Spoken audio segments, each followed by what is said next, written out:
Ukraine पर बहुत बड़ दुखर कथा।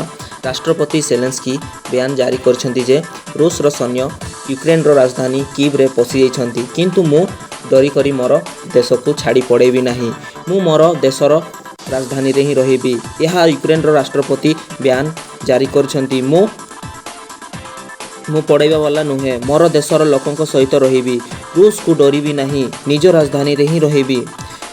रूस चाहूँगी मोर आउ मोर परिवार को मारिदेवा, किंतु मु डरिबा वाला नुहे।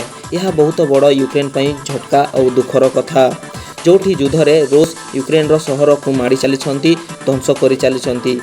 यह बहुत बड़ लेटेस्ट न्यूज, जोठी यूक्रेन रो राष्ट्रपति सेलेंस्की बयान जारी करिसंती कि राजधानी रे पशि जाइछंती, किंतु से राजधानी छाड़ी पड़ेबो नहीं। यह यूक्रेन पे बहुत बड़ दुखर कथा। एहीपरि न्यूज लेटेस्ट न्यूज पाइबा को हेले मोर चैनल को सब्सक्राइब करनियंतु और सबुठ प्रथम नोटिफिकेशन पांतु।